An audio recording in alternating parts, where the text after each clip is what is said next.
What's up, guys? Welcome back to the Don McCord YouTube channel. I'm out here today. As you can see, it is a gorgeous day out here today. It's about, I don't know, 77 degrees. Not a cloud in the sky, sun shining. It's just gorgeous today. I just got home from work. The wife and the kids aren't here.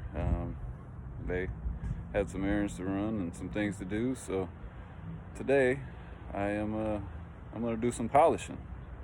No, not on Purple, not today. Poor Purple, she's back here sleeping. She don't get much attention these days since she's not working all the time. But you know, she's still gorgeous. She's still a beauty. Hopefully we'll have some more work for her real soon. But yep, today we're gonna be working on the Peterbilt. We're gonna do some polishing. Last night I started polishing, and I'll get you flipped around and show you that. So yeah, in the past I've done a little bit of polishing here and there, you know, just spot polishing. Polishing was never really the main priority at the moment, but we're coming down to the wire where the truck, you know, mechanically is sound. Still a few more things to do. But you know, so here's what, you know, the tanks look like in the past. And you can see, you know, months back I did some polishing on this tank, got started. I mean, they're still dented, but that's character. The truck has character. It's 42 years old. We're gonna keep that character, but we want to make them all shiny and pretty. So I'm going to do some polishing today. I did a little polishing last night while the kids were out here playing and running around, and I'll go to the other side and I'll show you what that looks like. The wheels need a touch up. Run back over the back wheels and, you know, hand polish them. I'm not going to recut them or anything. Hand polish will do just fine.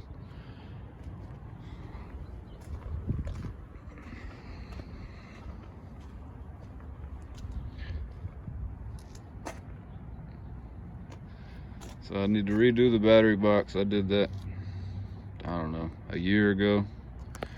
And it needs to be recut. I didn't ever do the sides, so I gotta do the sides of it. But you can tell right here, this is where I polished last night. All the way across the top. And on the back side where the big dent is. Character, you know.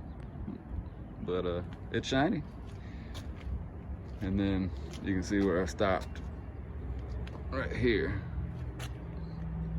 From here forward hasn't been polished. So you can see it's, you know, it's rough. I need to do a little sanding and then a little Scotch Brighten, and then get to polishing. But yeah, that's where we're at right now. And then I'll do some polishing. I might set up the camera and let y'all see me do some rough passes on it, and then we'll check back in after I get this tank done and maybe the battery box, and we'll go from there. All right, guys, be back soon. And oh yeah, guys, remember the last video I left off with the stacks that I fabricated and built out of all my spare parts. I told y'all I needed to put a piece of flex in here. Well, you know, big brother comes through. I stopped by and saw James on the way home from Alabama today, and just so happens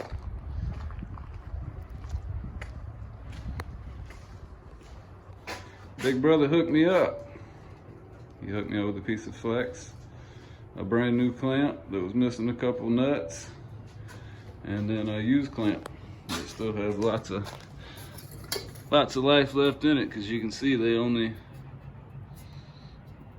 overlapped the flex to right here, so I can push it back to here, and that'll give some good bite.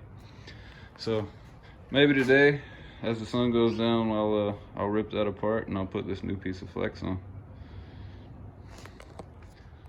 All right, guys, so here's where I'm at so far. I removed the cab jack bracket there. I ran over this front of this tank here with 125 grit on a 7-inch buffer. And you know, sometimes you got to know when to call it quits. As you can see, this tank has some really deep pits in it, and I'm sure I could keep sanding and get them out, but some of them are so deep that, you know, by the time I got them out, for one, the tank would be gouged up, and then for two, the integrity of the tank I would be a little worried about. As you can see over here, it's already got a patch in it.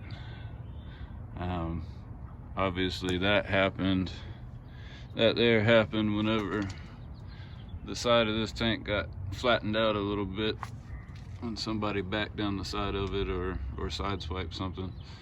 So what I'm gonna do is I'm gonna run the sander across this big scratch down the side, and then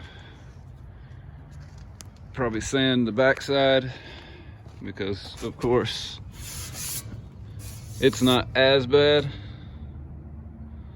but it does have some pitting in it. I might just run over it with some 600 and then just call that good, and then start the polishing. And you know, I said it's gonna have character. Well, 42 years of hauling mulch or gravel, whatever this truck did, you know, that's what you get. You get big pits from big rocks hitting for a long time. And so I'll get you back out whenever I get some polishing done. All right, guys, so I got the buffer out. I got my brown Tripoli. I use Zephyr products is what I use. I really like them. They work well. So what I did was sanded this with 125. I went back over it, sanded it with 600, and then this is after a real quick pass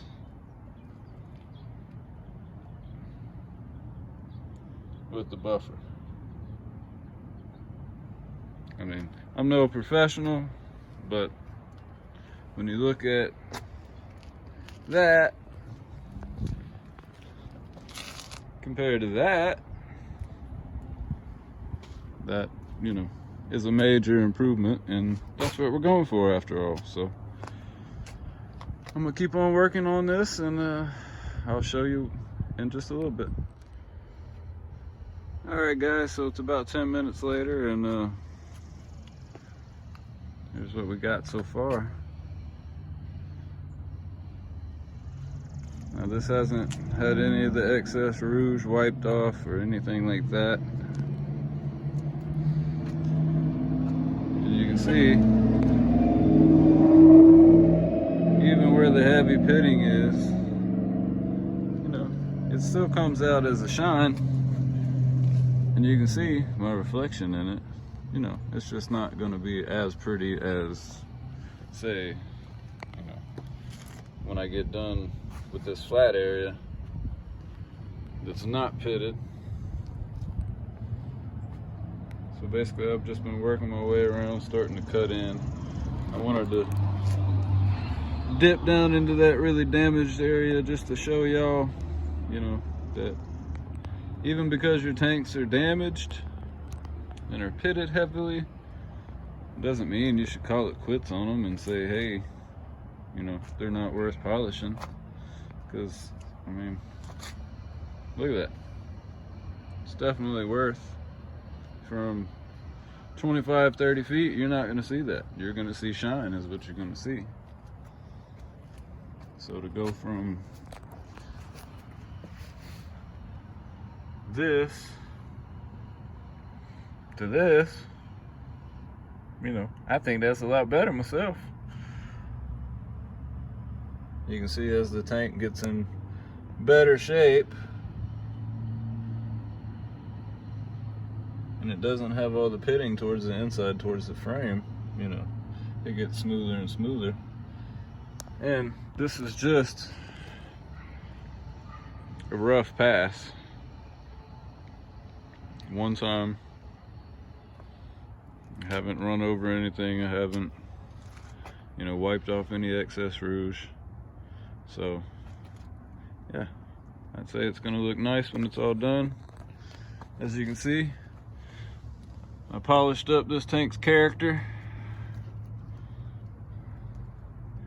and even that looks better. You know, I'd love to have new tanks and I'd love to have this thing be perfect, but we work with what we got around here. I'll get back to you in a little bit. Alright guys, well, I think I'm gonna conclude this video right here. I guess you can call this part 1 of the polishing of the tanks, and you know, I'll try to pick back up on it. The wife and the kids are about to be home, so I'll probably wrap it up here tonight, and get back after it a little bit tomorrow maybe, if I get home early enough. And I guess, you know, the moral of the story is, don't be afraid to go out and spend.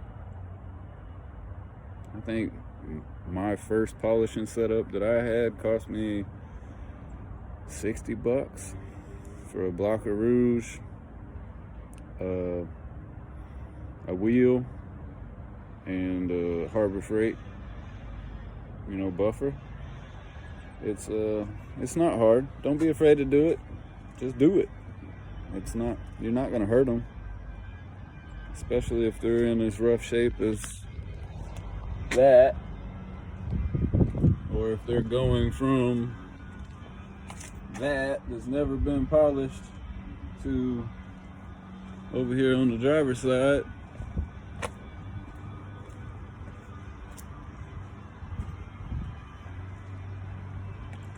To that, I mean, you're not gonna hurt them, so don't be afraid to try something new. It's not hard, it's time consuming. Work in little areas. Don't, you know, try to make huge passes. I think that's where a lot of people mess up, is they try to do too much at once. You know, work in little squares, little blocks. And then if you have where you can see the little blocks you worked in, that's where the hand polish comes back in. And a nice flannel buff can come back in, and you can smooth all that out and really make it look nice. So yeah, don't give up on your old tanks. They're all polishable. All right guys, y'all don't forget to like, comment, subscribe, and let's try to grow this channel. I've got all the subscribers I need to you know, get monetized, but I don't have the watch hours. My watch hours keep on teetering right around 2,000, and of course I need them up at 4,000. So if y'all don't mind, watch the videos a little bit longer.